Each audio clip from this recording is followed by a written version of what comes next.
Hi friends, કેમ છો? મજામાં? ઓકે ફ્રેન્ડ્સ, આજે આપણે પ્રવાહ વિદ્યુત જે ચેપ્ટર છે આપણું 3 એની અંદર મીટર બ્રિજ વિશે અભ્યાસ કરીશું. લાસ્ટ આ પીરિયડની અંદર આપણે જે છે એ વિસ્ટર્ન બ્રિજ અને તેના દાખલા જોઈ ગયા હતા. હવે જો કોન્સેપ્ટ તમને બરાબર રીતે આવડતું હશે તો આજે તમને કશું જ તકલીફ પડશે નહીં. ઓકે, તો આપણે મીટર બ્રિજ ભણવાની શરૂઆત કરીએ તે પહેલા ચેનલ પર જે પ્રથમ વખત આવ્યા છે તે પ્લીઝ સબસ્ક્રાઇબ કરો અને બેલ આઇકોન એની બાજુમાં જે છે તે જરૂર દબાવો, એટલે આવા મહત્વના પીરિયડ્સનું નોટિફિકેશન સૌથી પહેલા તમને મળે. તો લેટ્સ સ્ટાર્ટ. Metre bridge. હવે મિત્રો, મીટર બ્રિજ શું છે? તો મીટર બ્રિજ એ એના નામના આધારે જ કહી શકાય કે 1 મીટર લાંબા તાર વડે એક સાધનની રચના કરવામાં આવે છે, જેની અંદર થોડીક વિશેષતા આપણે ગોઠવીશું. તો એવું જે સાધન બને છે એ સાધનને આપણે મીટર બ્રિજ કહીએ છીએ. તો આપણે એને એમ જ સમજાવવાના બદલે આપણે એનું પરિપથ એટલે કે આકૃતિ દોરીશું, અને પરિપથ દોર્યા પછી જો આપણે આવી રીતે કંઈક વાતો કરીશું તો તમને ડાયરેક્ટ અહીંયા વિઝ્યુઅલાઇઝ થશે, અને વિઝ્યુઅલાઇઝ થશે એટલે એ વસ્તુને તમને સમજવામાં, એક્સેપ્ટ કરવામાં સરળતા પડશે. તો લેટ્સ સ્ટાર્ટ. તો મિત્રો, આપણે સૌપ્રથમ મીટર બ્રિજની આકૃતિ દોરી દઈએ, અને આકૃતિ દોર્યા બાદ આપણે સમજાવીશું કે એક્ઝેક્ટલી કેવી રીતે કામ કરે છે અને એનું કન્સ્ટ્રક્શન શું છે. તો અગાઉ આપણે વાત કરી છે તેમ મીટર બ્રિજ એટલે કે 1 મીટર લાંબો તાર હોય છે. તો આપણે આ 1 મીટર લાંબો તાર જે છે એ મિત્રો બતાવી દીધો છે. આ 1 મીટર લાંબો તાર જે છે એ નિયમિત આડછેદ વાળો અને અચળ અવરોધકતા વાળો હોય છે. એટલે કે નિયમિત અવરોધકતા પણ હોય છે. એટલે કે અવરોધકતા કોઈ પણ છેડા પાસે તમે જોશો તો અવરોધકતા તમને સમાન મળશે. આડછેદ તમે કોઈ પણ બિંદુ પાસે માપશો તો એ પણ સમાન મળશે. એટલે કે આનો આડછેદ ક્યાંય બદલાતો નથી અને અવરોધકતા પણ ક્યાંય બદલાતી નથી. એવો આ 1 મીટર લાંબો તાર હોય છે. 1 મીટર લાંબો તારને આપણે કહી શકીએ છીએ મિત્રો 1 મીટર બરાબર 100 સેન્ટીમીટર. ક્યાંક એવું પણ યુઝ થયેલું હોય કે 100 સેન્ટીમીટર લાંબો તાર છે તો પણ કોઈ ખોટું છે નહીં. હવે આ જે 1 મીટર લાંબો તાર હોય છે મિત્રો, એ 1 મીટર લાંબા તારને લાકડાના પ્લેટ પર ખેંચીને બંને છેડે આપણે વાહક જાડી પટ્ટીઓ વડે જોડવામાં આવે છે. કાટખૂણે રહેલી 2 વાહકની જે પટ્ટીઓ છે એની સાથે આપણે એને જોડી દઈએ છીએ, બાંધી દઈએ છીએ, જે તમે અહીંયા સ્પષ્ટપણે પરિપથ આકૃતિની અંદર જોઈ શકો છો. આ રીતે કાટખૂણે બંને છેડાઓને દાબીને જોડી દેવામાં આવે છે. સમજ પડી ગઈ? હવે આ બંને કાટખૂણે રહેલી જે વાહક પટ્ટીઓ છે એમની વચ્ચે આ જે ગેપ દેખાય છે તમને મોટી, એ ગેપની અંદર વચ્ચે આપણે એક ફરી પાછી જાડી વાહક પ્લેટ મૂકીએ છીએ કે જેની બંને બાજુ ગેપ રહી શકે. બંને બાજુ ગેપ રહે એ રીતે વચ્ચે એક બીજી વાહક પ્લેટ આપણે જડવાની છે, મૂકવાની છે, જડિત કરવાની છે. તો આપણે કરી દીધી છે મિત્રો. હવે આ દરેક વાહક પ્લેટ જે છે ને એ દરેક વાહક પ્લેટના બંને છેડે અગ્ર જોડાણો કરેલા હોય છે. એટલે કે અહીંયા એક જોડાણ હોય છે, અહીંયા એક જોડાણ હોય છે, અહીંયા, ત્યાર પછી અહીં જોડાણ હોય છે અને અહીંયા જોડાણ હોય છે. ત્યાર પછી આ જે વચ્ચે જે પ્લેટ હોય છે એના સેન્ટરમાં પણ એક અગ્ર જોડાણ આપેલું હોય છે કે જ્યાં આપણે એને બી નામ આપીશું. અહીંયા જે જોડાણ છે એને આપણે એ નામ આપીએ છીએ. આ જે જોડાણ છે એને આપણે બી નામ આપીએ છીએ.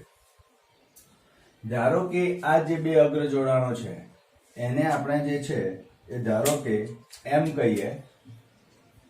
આ છે એમ, આ છે એન. આને આપણે કહીશું પી અને આને આપણે કહીશું ક્યુ. તો આ રીતે સરસ મજાનું આપણું એક બેઝિક કન્સ્ટ્રક્શન તૈયાર થાય છે. તો શું કર્યું છે મિત્રો? 1 મીટર લાંબો તાર છે, નિયમિત આડછેદ વાળો અને અચળ અવરોધકતા વાળો. એના બંને છેડાને આપણે એ અને બી કહીએ છીએ. એના બંને છેડાઓને આપણે વાહક કાટખૂણે રહેલી પટ્ટીઓ સાથે જડિત કરીએ છીએ, અને બંને પ્લેટોની વચ્ચેની જગ્યામાં ગેપમાં એક બીજી વાહક પ્લેટ મૂકીએ છીએ કે જેના 3 જોડાણ અગ્રો હોય છે, 2 છેડે અને 1 સેન્ટરમાં હોય છે. ક્લિયર? હવે મિત્રો આ જે 1 મીટર લાંબો તાર હોય છે એ 1 મીટર લાંબા તારની જોડે આપણે એક મીટર પટ્ટી ગોઠવીએ છીએ આવી રીતે 1 મીટર લાંબી પટ્ટી કે જેના ઉપર કેલિબ્રેશન કરેલું હોય એ ગોઠવે છે. તો એ કેલિબ્રેશન તમે કેવી રીતે ફૂટપટ્ટી પર હોય ને મિત્રો એ રીતે તમે જોઈ શકો છો કે અહીંયા ધારો કે 0 છે, પછી 1 2 3 4 5 1 2 3 4 5 પછી અહીંયા આવશે 1. તો એવી રીતે આવશે મિત્રો. તો એને આપણે લોજિકલી આમ બતાવી શકીએ છીએ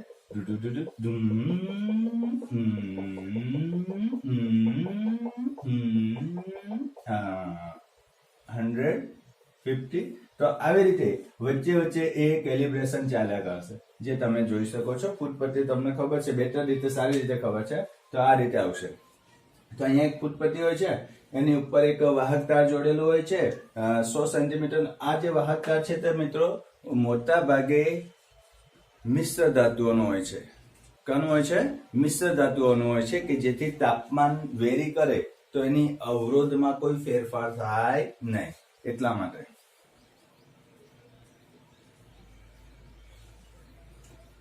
હવે મિત્રો આના જે એમ અને એન જે છેડા છે એ એમ અને એન છેડાની વચ્ચે આપણે એક અજ્ઞાત અવરોધ જોડવાનો હોય છે.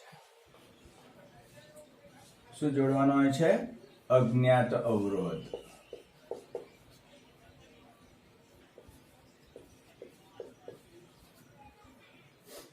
જેને આપણે આર કહીએ છીએ. ત્યાર પછી પી અને ક્યુ ની વચ્ચે આપણે એક અવરોધ પેટી જોડીએ છીએ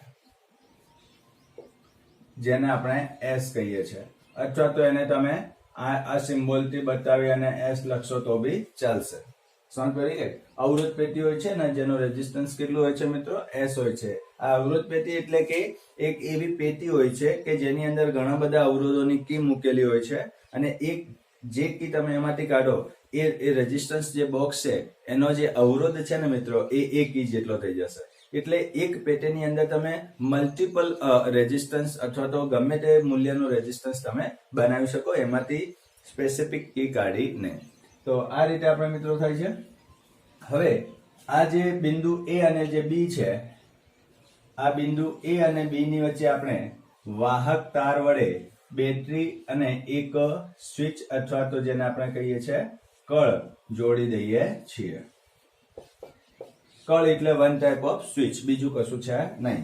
આમાં તમે આને આમ જોડી દેશો તો એ સ્વિચ ચાલુ થઈ જશે, એટલે કે સ્વિચ બંધ થઈ જશે, એટલે કે કળ બંધ થશે. કળ બંધ થશે એટલે વિદ્યુત પ્રવાહનું વહન થઈ જશે. અત્યારે આપણે એને ખુલ્લી રાખીએ છીએ. તો આ પ્રકારનું કન્સ્ટ્રક્શન મિત્રો સમજ પડી ગઈ હશે. બહુ બેઝિક છે, સિમ્પલ છે, આવડી જશે. એટલા માટે મેં આકૃતિ જે છે એ દોરીને નથી રાખી, પરંતુ કેવી રીતે દોરી શકાય એ તમને સ્ટેપ બાય સ્ટેપ બતાવ્યું છે. ઘણા બધા મિત્રો તમે જુઓ તો યુટ્યુબ પર જે છે એ પહેલેથી બોર્ડ પર લખી રાખે છે અથવા તો આકૃતિ પરિપથ બધું પહેલેથી દોરી રાખે છે. તો એ કેવી રીતે એક્ઝેક્ટલી દોરાય એ આપણને ખબર પડે નહીં. એટલા માટે આની અંદર આપણે થોડોક ચેન્જ કર્યો છે. તો તમે જોઈ શકો છો કે કેવી રીતે એને કન્સ્ટ્રક્ટ કરી શકાય.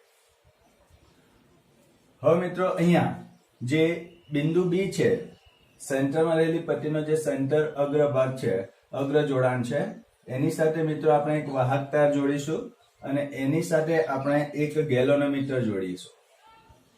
શું જોડીશું? ગેલ્વેનોમીટર. અને ગેલ્વેનોમીટરનો જે ઋણ છેડો છે એને આપણે એક જોકી સાથે જોડી દઈશું. કોની સાથે જોડીશું? જોકી. અને જોકી જે બિંદુ પાસે આવશે અને ગેલ્વેનોમીટર 0 આવર્તન બતાવશે, નલ પોઈન્ટ બતાવશે, એ બિંદુને આપણે શું કહીશું મિત્રો? ડી બિંદુ કહીશું. શું કહીશું? ડી બિંદુ કહીશું. ધારો કે અત્યારે અહીંયા છે અને ગેલ્વેનોમીટર 0 આવર્તન જો બતાવે તો આ બિંદુને આપણે શું કહેવાશે? ડી બિંદુ કહેવાશે. તો આ રીતે આ જે છે એ મીટર બ્રિજનું આખું કન્સ્ટ્રક્શન જે છે એ તૈયાર થાય છે અને આપણું જે છે એ મીટર બ્રિજનું જે પરિપથ કહેવાય અથવા આકૃતિ કહીએ છે ને એ તૈયાર થઈ ગઈ છે. સમજ પડી ગઈ? ઓકે. હવે જે રીતે આપણે એનું કન્સ્ટ્રક્શન કર્યું છે એ જ રીતે તમે એની જે રચના જો પૂછાય તો તમે આવી રીતે લખી શકો છો. હવે એની અંદર કેટલીક મહત્વની બાબતની ચર્ચા કરી. ધારો કે ગેલ્વેનોમીટર છે તો ગેલ્વેનોમીટર શા માટે જોડીએ છે? તો મિત્રો ગેલોનોમીટર એ વિદ્યુતની હાજરી છે કે નહીં એ જાણવા માટેનું સાધન છે. એટલે વિદ્યુત પ્રવાહ અહીંયા છે કે નહીં એ જાણવું હોય તો તમારે કયા સાધનનો ઉપયોગ કરવો પડે? ગેલોનોમીટર. હવે ગેલોનોમીટરનું કન્સ્ટ્રક્શન કંઈક આ પ્રકારનું હોય છે, જે તમે અહીંયા જોઈ શકો છો. આ રીતે એક મીટર હોય છે, જે અહીંયા જે છે એ 0 હોય, અને આમ તમે જશો તો 30 કાપા આ બાજુ હોય છે અને 30 કાપા જે છે તે આ બાજુ હોય છે. અને ગેલોનોમીટરનું જે કર્જર છે એ તમારું અહીંયા હોય છે 0 પર. હવે ગેલોનોમીટરનું કર્જર 0 પર હોય એનો મીનિંગ કે એમાંથી કોઈ પ્રવાહ વહેતો નથી.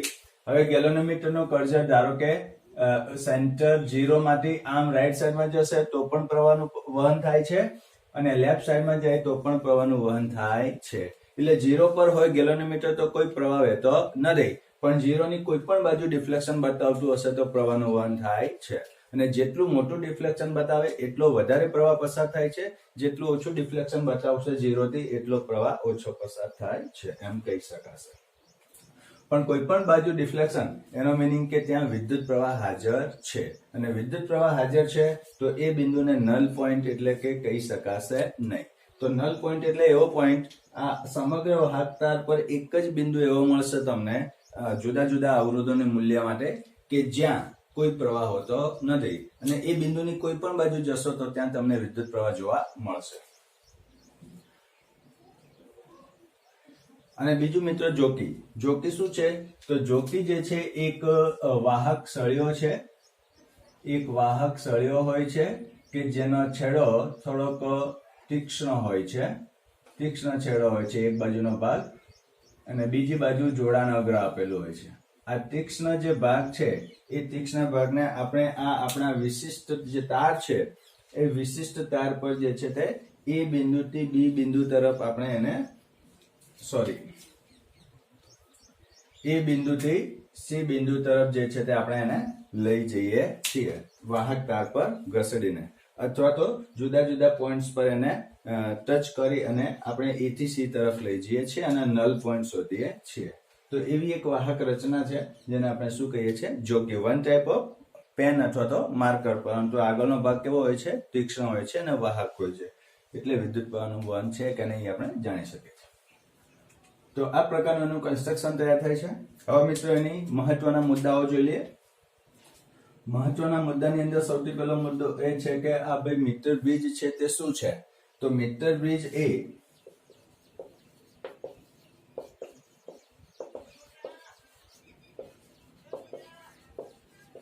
ઇલેક્ટ્રિકલ ઇન્સ્ટ્રુમેન્ટ છે.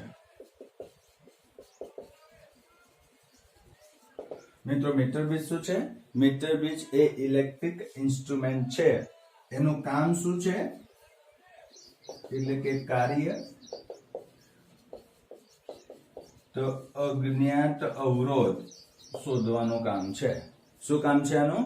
અજ્ઞાત અવરોધ. એટલે આપણી પાસે ધારો કે કોઈ આ એક અજ્ઞાત અવરોધ છે અને એનું મૂલ્ય કેટલું છે આપણને ખબર નથી, તો એને સીધું આપણે આ એમ અને એન બિંદુની વચ્ચે મૂકી દઈશું અને આપણે પછી પ્રેક્ટિકલ કરીશું. એ પ્રકારે આપણે પ્રોસેસ બતાવીએ, એ રીતે આપણે પ્રયોગ કરીએ તો આપણને આનું અજ્ઞાત મૂલ્ય જોવા મળી જાય છે, જાણવા મળી જાય છે.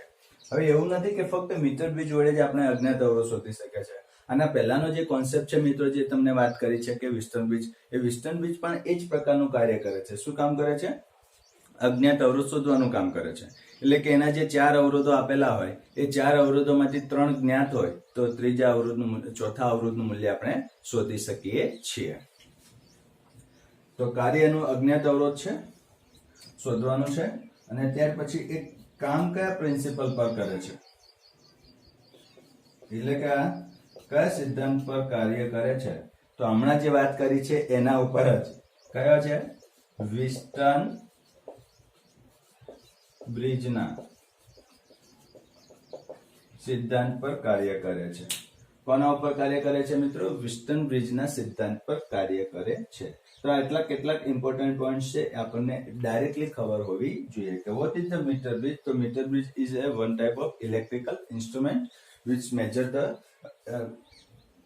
રેઝિસ્ટન્સ. અને કયા સિદ્ધાંત ઉપર કાર્ય કરે છે? તો વિસ્ટર્ન બ્રિજના સિદ્ધાંત પર કાર્ય કરે છે. બોલો, સમજ પડી ગઈ? ઓકે. હવે આપણે એની કાર્ય પ્રણાલી જોઈ લઈએ. એટલે કે કેવી રીતે કાર્ય કરે છે. તો પહેલા તો બેઝિકલી હું તમને પ્રેક્ટિકલની વાત કરી દઉં જે તમને ખબર હોવી જ જોઈએ. આ સમગ્ર જોડાણો થઈ જાય ત્યાર પછી આ જે જોકી છે એ જોકીને તમારે એ બિંદુ પર તમે એ છેડા ઉપર જ્યારે એને ટચ કરો છો, કોન્ટેક્ટમાં લાવો છો, તો તમારું આ જે ગેલોનોમીટર છે એ એક્ઝેક્ટલી આ 30 પર ફૂલ ડિફ્લેક્શન બતાવતું હોવું જોઈએ. એ જ બાજુ જે બાજુ જોકીને ટચ કરો એ બાજુ એનું ફૂલ ડિફ્લેક્શન હોવું જોઈએ. એ બાજુ ટચ કરો તો આમ હોવું જોઈએ, અને જો સી બાજુ ટચ કરો તો એ પૂરેપૂરું રાઈટ સાઈડની અંદર ડિફ્લેક્શન 30 કાપાનું બતાવતું હોવું જોઈએ. અને તો જ તમે આ પ્રયોગને ચાલુ કરી શકો છો, જે પ્રેક્ટિકલ તમારી પાસે છે 12th માં. સમજ પડી ગઈ? તો ધારો કે આ પ્રકારની પ્રોસેસ થઈ ગઈ, હવે તમે પ્રેક્ટિકલ સ્ટાર્ટ કરો છો. તો આપણે એની કાર્યપ્રણાલી જોઈ લઈએ. તો કે આ જે અજ્ઞાત અવરોધ છે એમએન ના જોડે છે. હવે આ જે અવરોધ પેટી છે જે જ્ઞાત છે, જે આપણે કહ્યું છે કે કોઈ પણ મૂલ્ય કી આપણે બહાર કાઢીએ તો એનું રેઝિસ્ટન્સ એટલા ઓમેગા થઈ જાય છે. હવે ધારો કે આ જે છે અવરોધ પેટી, એમાંથી આપણે એસ અવરોધ બહાર કાઢીએ છીએ. કેટલો અવરોધ બહાર કાઢીએ છીએ? એસ. તો આનું મૂલ્ય કેટલું થઈ જશે? હવે એસ ઓમેગા થઈ જશે. અને હવે તમે જોકી જે છે એને એ બિંદુ પાસે મૂકો છો તો ગેલોનોમીટર લેફ્ટ સાઈડ ડિફ્લેક્શન બતાવે છે. સી બાજુ ટચ કરાવો છો જોકીને તો રાઈટ સાઈડમાં પૂર્ણ ડિફ્લેક્શન બતાવે છે. તો હવે તમે કાર્ય સ્ટાર્ટ કરી શકો. હવે આપ મિત્રો આપણે એ થી સી બિંદુ તરફ જઈએ. જોકીને વાહક તાર પર સરકાવતા સંપર્કમાં રહે એ રીતે. તો શું થશે? તો આ રીતે આપણે જોકીને સરકાવતા જઈશું, અને ધારો કે આ બિંદુ પાસે આવે છે અને ગેલોનોમીટર 0 ડિફ્લેક્શન બતાવે છે. ગેલોનોમીટર 0 ડિફ્લેક્શન બતાવે છે. તો આ એ થી જે ડી બિંદુ છે એની જે લંબાઈ છે એને ધારો કે આપણે શું કહીશું મિત્રો? એલ કહીશું. તો હવે આ જે ડી થી જે સી છે એની લંબાઈ કેટલી થશે? આની લંબાઈ થશે 100 સેન્ટીમીટર છે ને, તો 100 સેન્ટીમીટર માઇનસ એલ સેન્ટીમીટર. સમજ પડી ગઈ? આની આ કેટલા અંતરે મળે છે? એલ સેન્ટીમીટર અંતરે મળે છે. તો આનાથી આ બિંદુ કેટલા અંતરે હશે? તો કે 100 માઇનસ એલ સેન્ટીમીટર જેટલા અંતરે હોય છે. તો હવે મિત્રો જો કે આ પરિસ્થિતિ હોય છે ત્યારે ગેલોનોમીટર કેટલું આવર્તન બતાવે છે? 0. હવે ગેલોનોમીટર 0 આવર્તન બતાવે છે એનો મીનિંગ શું થાય? કે આ વાહક તારનો જે આ બિંદુ છે, જે ડી બિંદુ આપણે લખ્યું છે, ત્યાં કોઈ પણ પ્રકારનો પ્રવાહ નથી. ત્યાંથી કોઈ પ્રવાહ વહેતો નથી. એનો મીનિંગ એ છે કે આ બી અને ડી બિંદુની વચ્ચે કોઈ પ્રવાહ છે નહીં. તો આ જે કન્સ્ટ્રક્શન છે, આ જે છે મિત્રો, જે આપણે સિદ્ધાંત કે વિસ્ટન બ્રિજના સિદ્ધાંત પર કાર્ય કરે છે. તો આ આખું જે પરિપથ છે એ આપણું હવે વિસ્ટન બ્રિજ તરીકે વર્તે છે. તમને સીધું દેખાય નહીં, પરંતુ હું તમને દોરીને બતાવું તો ખ્યાલ આવશે. આ જે છે મિત્રો એમ અને એન બિંદુની વચ્ચે કોણ છે? આ રેઝિસ્ટન્સ છે. તો જુઓ, આ એમ અને આ એન બિંદુની વચ્ચે આપણે આ રેઝિસ્ટન્સ મૂકી દીધો. ઓકે. ત્યાર પછી જે એન છે એ જ બી છે અને જે બી છે એ જ પી છે. તો આ એન, બી અને પી એક જ બિંદુ કહેવાશે. અને પી અને ક્યુ ની વચ્ચે એસ છે. તો પી અને ક્યુ ની વચ્ચે આ મિત્રો આપણો એસ રેઝિસ્ટન્સ થઈ ગયો. ત્યાર પછી એ અને ડી, આ બી એક વાહકતા છે એટલે રેઝિસ્ટન્સ તો છે જ ને. એ કેટલું છે? એલ લેન્થ છે. અને એની એકમ લંબાઈ દીઠ રહેલો રેઝિસ્ટન્સ ધારો કે એકમ લંબાઈ દીઠ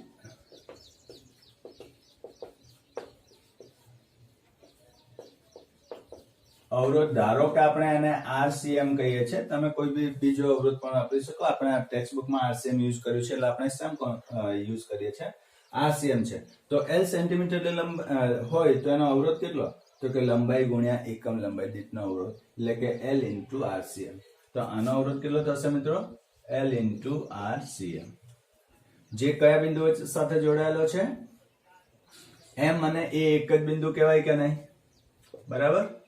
ઓકે. એ અને ડી ની વચ્ચે જોડાયેલો છે. તો આ થઈ ગયો આપણો ડી. ક્લિયર? હવે ડી અને સી ની વચ્ચે આ જોડાયેલો છે 100 માઇનસ એલ. તો આ થઈ ગયું 100 માઇનસ એલ ઇન્ટુ આરસીએમ, જેને આપણે શું કહે છે? બિંદુ સી. બોલો મિત્રો, થઈ ગયું? સી ઇઝ ઇક્વલ ટુ ક્યુ. હા ને? જોઈ શકો છો કે નહીં? આના પ્રકારે જે આપણે જોડ્યું છે ને. હવે જો મિત્રો બી અને ડી ની વચ્ચે કોણ જોડાયેલું છે? ગેલોનોમીટર. તો અહીંયા જે છે તે કોણ જોડાઈ ગયું છે? ગેલોનોમીટર. તો હવે જો આ જે પરિપથ છે તે આ જ છે બેઠું એમ કહી શકાય. એની સાથે આ બેટરી જોડી છે તો આપણે આની સાથે અહીંયા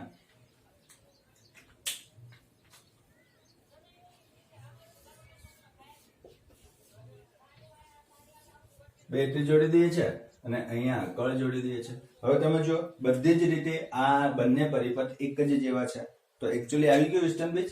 અને હવે જો મિત્રો કે અહીંયા આ ગેલોનોમીટર કોઈ પ્રવાહ બતાવતો નથી, એટલે કે વિદ્યુત પ્રવાહ 0 છે. ઓકે, વિદ્યુત પ્રવાહ 0 છે તો શું થશે કે આ ભાગ જોડાયેલો છે તેમ ગણવાનું નહીં. તો એવી પરિસ્થિતિમાં વેસ્ટર્ન બ્રિજમાં આપણે શું કરતા હતા કે આ બાજુ ભાગ્યા આ બાજુ ઇઝ ઇક્વલ ટુ આ બાજુ ભાગ્યા આ બાજુ, હે ને? તો શું લખીએ આપણે? તો R by S is equal to L RCM upon 100 minus L RCM. Clear? હવે આ RCM કેન્સલ થઈ જશે તો શું થશે મિત્રો? R by S બરાબર L upon 100 minus L થશે. તો આ છે. હવે આપણે શોધવાનું શું હતું? બેઝિકલી R એટલે કે અજ્ઞાત અવરોધ. તો અજ્ઞાત અવરોધને કરતા આવવા દઈએ તો S into L upon 100 minus L. બોલો હવે આ દરેકે દરેક વેલ્યુ આપણને ખબર છે કે નહીં? S આપણે અહીંયા કાઢીશું એ જ છે ને, એટલે આપણને ખબર છે. ત્યાર પછી L, આ લેન્થ આપણને ખબર પડે છે અને ટોટલ લેન્થ 100 સેન્ટીમીટર હોય છે, આ ખબર પડશે તો આ લેન્થ જે છે તે પણ આપણને ખબર પડી જશે અને કેટલી આવશે? 100 minus L જેટલી આવશે. ઓકે, તો આ રીતે જે છે એ આપણે અજ્ઞાત અવરોધ શોધી શકીએ છીએ.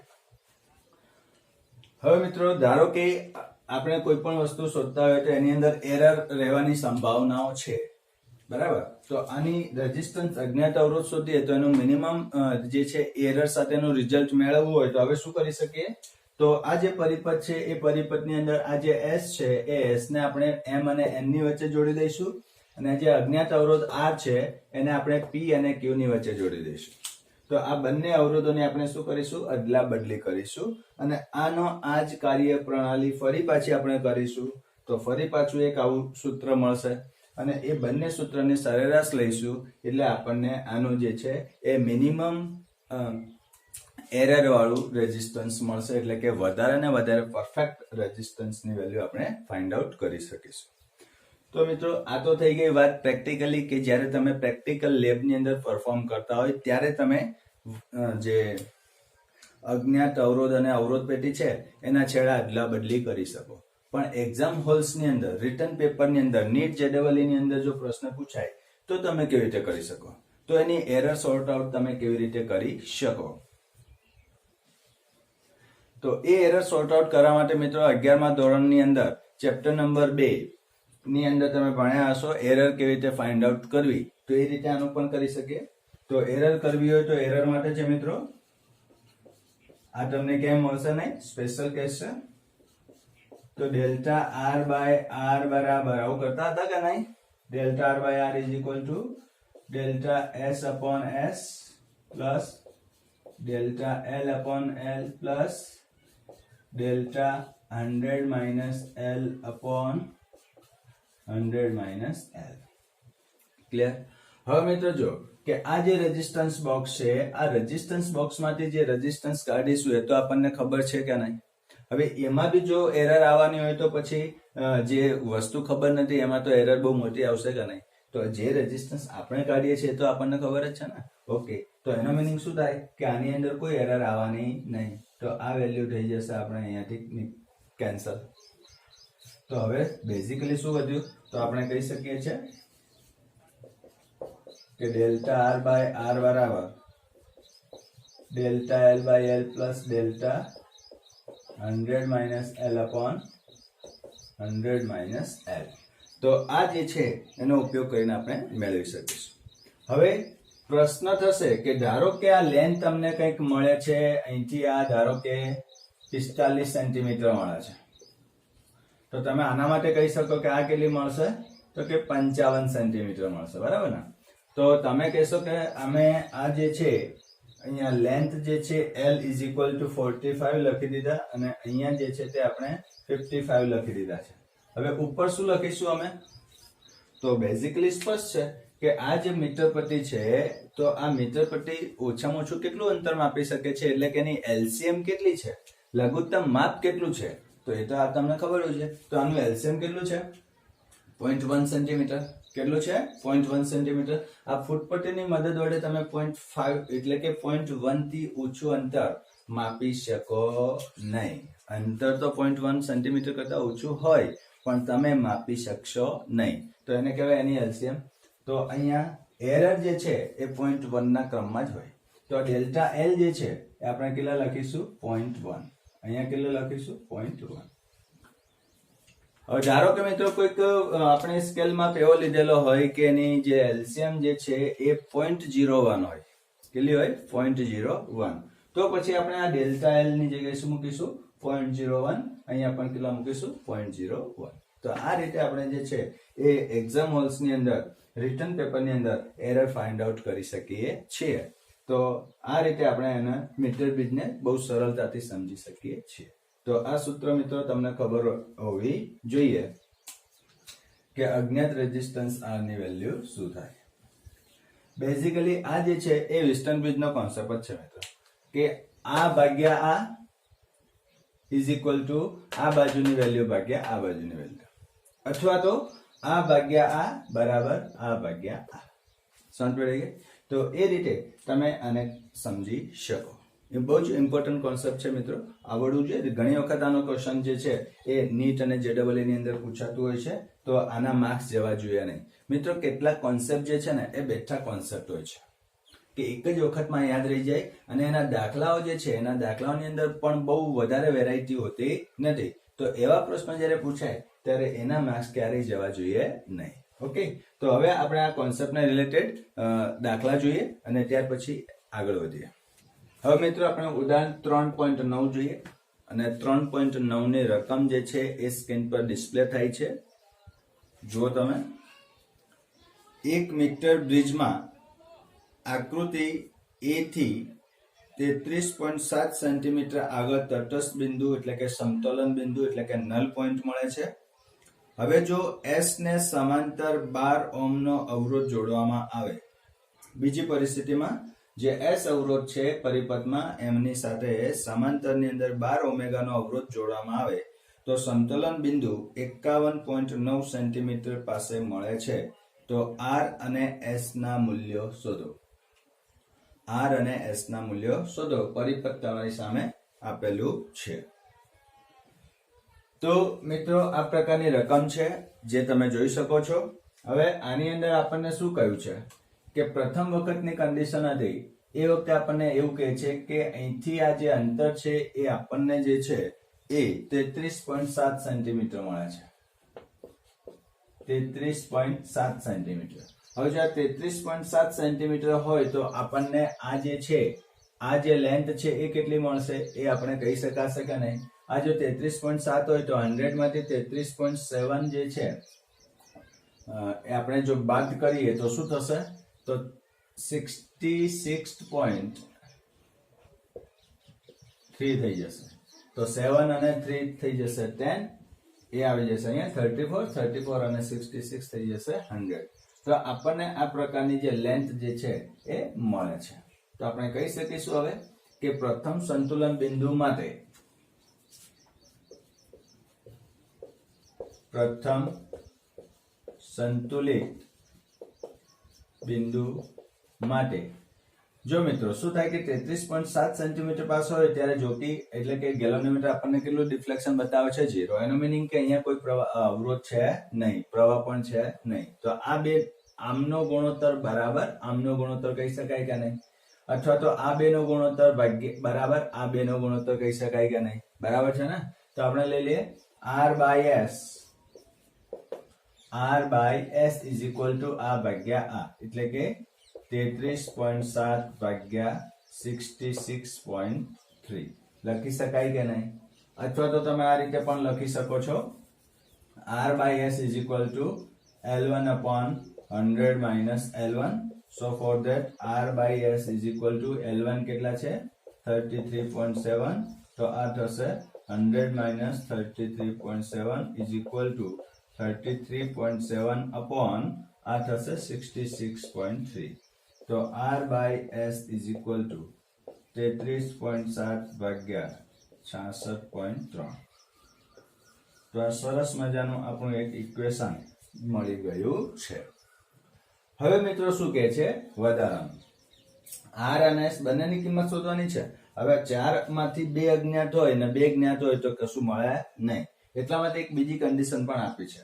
આપણને કહ્યું છે કે આ જે S અવરોધ છે ને એ S અવરોધની સાથે 12 ઓમેગાનો, હવે જો મિત્રો આની સાથે 12 ઓમેગાનો એક અવરોધ સમાંતરમાં જોડવામાં આવે છે અને એ વખતે જે તટસ્થ બિંદુ મળે છે એ છે 51.9. L1 dash is equal to 51.9 centimeter. So 100 minus L1 dash is equal to 100 minus 1.9. તો કેટલા થશે હવે 48.1 સેન્ટીમીટર થશે. Okay, 10 9 okay 51. તો 100 minus L1 dash આ પ્રમાણે આપણું થશે. હવે મિત્રો આપણને શું કહે છે કે આ S અવરોધ છે એ S ની સાથે 12 ઓમેગાને સમાંતરમાં જોડીએ છે. તો લખી શકીશું કે S ની સાથે 12 ઓમેગાને સમાંતરમાં જોડતા R ડેશ શું થશે મિત્રો? સપોઝ આનો સમતુલ્ય જે અવરોધ છે એને આપણે R ડેશ કહીએ છીએ. તો R dash is equal to થશે S into 12 upon S plus 12. લખી શકાશે ડાયરેક્ટ સમાંતર જોડાણમાં. હવે તો તમને પ્રેક્ટિસ થઈ ગઈ હશે. ઓકે, તો આ પ્રકારનું થાય છે. તો હવે મિત્રો આ સંતુલન બિંદુ માટે આપણે સૂત્ર લખી શકીએ. હવે સંતુલિત બિંદુ માટે આપણે લખી શકીએ શું કે આ બે નો ગુણોત્તર ડિવાઇડેડ બાય આ બે નો ગુણોત્તર. તો આ બે નો ગુણોત્તર કેટલો થશે મિત્રો? તો કે R upon R dash is equal to આ કેટલા મળે છે 51.9 જેને કહીશું L1 dash. આ થશે 100 minus L1 dash is equal to L1 dash upon 100 minus L1 dash. તો આને શું કહેવાશે? L1 dash એટલે કે 51.9 સેન્ટીમીટર upon આ વેલ્યુ થશે આપણી 48.1 સેન્ટીમીટર. હવે મિત્રો R ડેશ જે છે એની આપણે કિંમત સબમિટ કરી દઈશું.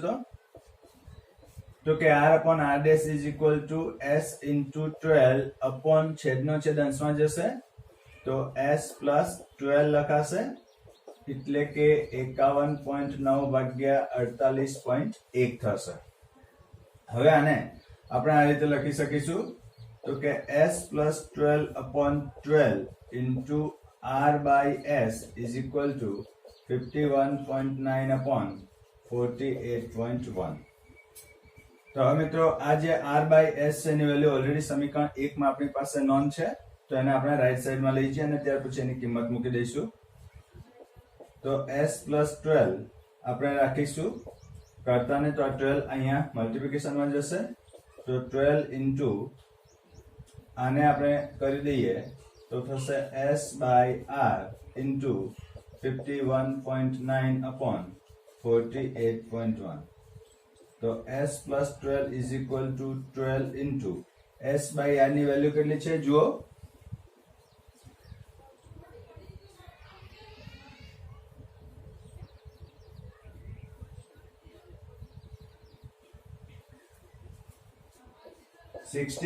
by 66.3 divided by 33.7 into 51.9 upon 48.1. હવે આનું સિમ્પ્લિફિકેશન મિત્રો કેટલું થશે? S plus 12 is equal to, જલ્દી કેલ્ક્યુલેશન કરો આને, 25.47. તો હવે આપણે કહી શકીશું કે S is equal to કેટલા થશે? 25.47 minus 12. તો S is equal to 25.47 minus 12 કરીશું તો કેટલા થશે? 5 માંથી 2 જશે તો 3 1. તો 13.47 ઓમેગા રેઝિસ્ટન્સ આપણને મળે છે એમ આપણે કહી શકીએ છીએ. હવે S મળી ગયા. હવે S ઉપરથી આપણે R ની કિંમત જોઈએ છે તો સમીકરણ 1 ની અંદર આપણે R ને કરતા બનાવીશું. તો સમીકરણ 1 માં S ની કિંમત આપણે મૂકીએ તો શું થશે મિત્રો? R by S is equal to 33.7 upon 66.3 હતા. તો R બરાબર શું થશે? 33.7 upon 66.3 into S અને S is equal to 13.47. અને આની જે આન્સર જે છે સિમ્પ્લિફિકેશન તમે કરશો મિત્રો તો એનો થશે તમારો 6.86 ઓમેગા. તો આ રીતે આપણે R અને S બંને અનનોન રેઝિસ્ટન્સની કિંમત શોધી શકીએ છીએ. તો સમજ પડી ગઈ હશે તો નોટ ડાઉન કરી લ્યો. ત્યાર પછી આપણે નેક્સ્ટ દાખલા તરફ જઈશું. હવે મિત્રો આપણો સ્વાધ્યાયનો 3.10 નંબરનો દાખલો છે. એની રકમ આપણે સ્ક્રીન પર ડિસ્પ્લે થાય છે, તમે જુઓ. એક મીટર બ્રિજ આકૃતિમાં દર્શાવ્યા મુજબ જ્યારે y અવરોધ 12.5 ઓમેગા હોય ત્યારે છેડા A થી તટસ્થ બિંદુ 39.5 સેન્ટીમીટર અંતરે મળે છે. તો અવરોધ X શોધો. શા માટે વિસ્ટોન અને મીટર બ્રિજમાં અવરોધો વચ્ચેનું જોડાણ જાડી ધાતુની પટ્ટી દ્વારા કરવામાં આવે છે? આકૃતિમાં R ને સ્થાને X અને S ને સ્થાને Y લ્યો. બી ક્વેશ્ચન છે કે હવે જો X અને Y ના સ્થાનો અદલા બદલી કરવામાં આવે તો ઉપરના બ્રિજમાં જે તટસ્થ બિંદુ છે એનું સ્થાન શું થશે? અને ત્યારબાદ સી ની અંદર પૂછે છે કે બ્રિજના તટસ્થ બિંદુ આગળ ગેલોનોમીટર અને બેટરીની અદલા બદલી કરતા શું થશે? શું ગેલોનોમીટર કોઈ પ્રવાહ બતાવશે? તો આ પ્રકારે 3 ભાગની અંદર આપણને દાખલો પૂછ્યો છે. આપણે 1 by 1 એક એક ભાગ કરતા જઈશું અને ત્યારબાદ આગળ વધતા જઈશું. તો મિત્રો અહીંયા તમે જોઈ શકો છો પરિપથની અંદર R ને આપણે X કીધો છે, S ને આપણે Y કીધો છે, જે વેલ્યુ કેટલી આપી છે? 12.5 ઓમેગા આપી છે. અને તે વખતે તટસ્થ બિંદુ આપણને L1 જે છે એ 39.5 સેન્ટીમીટર જેટલા મળે છે. તો આ કેટલા મળશે એ આપણે કહી શકીશું કે આ જો 39.5 હોય તો આ 60.5 સેન્ટીમીટર થશે. 60 અને 40 100 થઈ જશે. ઓકે. તો હવે મિત્રો આપણે જોઈએ કે આ અવસ્થાની અંદર સંતુલિત બિંદુ મળે છે ત્યારે સોલ્યુશન 1 છે. તો સોલ્યુશન 1 આપણે કહીશું એટલે કે A સંતુલિત બિંદુ માટે